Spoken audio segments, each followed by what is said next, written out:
আসসালামু আলাইকুম রহমতুল্লাহ বরাকাতু। আলহামদুলিল্লাহ ওসসালাতু ওয়াসসালামু আলা রাসূলিল্লাহ বাদ। সুপ্রিয় দর্শক শ্রোতা ভাই বোন, মুহররমের 10 তারিখকে আশুরা বলা হয়। ইসলামের দৃষ্টিতে আশুরা অত্যন্ত গুরুত্ব এবং তাৎপর্যপূর্ণ একটি দিন। বাংলাদেশের আকাশে মুহররম মাসের চাঁদ দেখা যাওয়ার উপর ভিত্তি করে এই বছর আশুরা তথা মুহররমের 10 তারিখ হয় আসন্ন 26শে জুন জুমাবার, অর্থাৎ আগামী পরশুদিন। বাংলাদেশের মানুষ সিয়াম পালন করতে হবে আগামী পরশুদিন, আর মিডল ইস্টের মানুষেরা ভৌগোলিক কারণে বাংলাদেশের একদিন আগে তাদের আকাশে চাঁদ দেখে থাকেন। সেই হিসাবে তারা আগামীকাল অর্থাৎ বৃহস্পতিবার ইনশাআল্লাহ তাআলা তারা আশুরার সিয়াম পালন করবেন।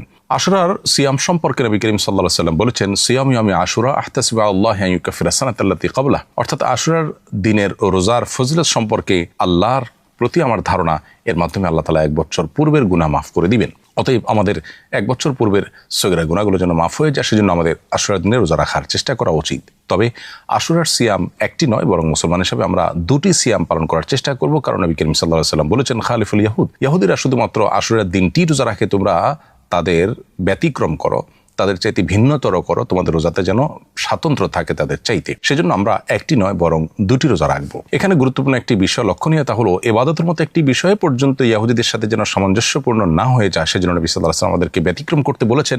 সেখানে জাগতিক বিষয়, এমনকি পাপাচারের বিষয় যদি আমরা তাদের অনুকরণ করি, তাদের ফলোয়ার হই, তাহলে সেটা কত বেশি আমাদের জন্য ক্ষতিকর এবং গর্হিত হতে পারে তা বলার অপেক্ষা রাখে না। অতএব আশুরা উপলক্ষে আমাদের 2টি সিয়াম পালন করা দরকার। বাংলাদেশের আকাশে মুহররম মাসের চাঁদ দেখা গেছে যেদিন, তার উপর ভিত্তি করে আমরা আশুরা রোজা রাখবো ইনশাআল্লাহ আগামীকাল বৃহস্পতিবার এবং পরশু শুক্রবার, অর্থাৎ আজ বুধবার দিবাগত রাতে সারি খেয়ে আগামীকাল আমরা রোজা রাখবো ইনশাআল্লাহ, এবং সেই সাথে আগামীকাল দিবাগত রাতে সারি খেয়ে আমরা জুমাবার রোজা রাখবো। আল্লাহ রাব্বুল আলামিন আমাদেরকে আশুরার সিয়াম পালন করার তৌফিক দান করুন। আশুরা মূলত মাজলুম মানুষদেরকে জুলুমের হাত থেকে রক্ষা করার চেতনার নাম। আল্লাহ রাব্বুল আলামিন বনী ইসরাইলকে এদিন জুলুম থেকে রক্ষা করেছিলেন। মুসা আলাইহিস সালামকে আল্লাহ তাআলা বিজয়ী করেছিলেন এবং জালিম ফেরাউনের পতন আল্লাহ তাআলা এই দিনে ঘটিয়েছিলেন। কারবালার যে ঘটনা এই একই দিনে ঘটেছে, সেখানেও অবশ্য সত্যের জয় হয়েছে এবং মিথ্যার পরাজয় হয়েছে, জুলুমের পরিণতি অত্যন্ত করুণ সাব্যস্ত হয়েছে। কারণ সেদিন নবী করিম সাল্লাল্লাহু আলাইহি ওয়াসাল্লাম প্রিয় দৌহিত্র হোসেন রাদিয়াল্লাহু তাআলা আনহুকে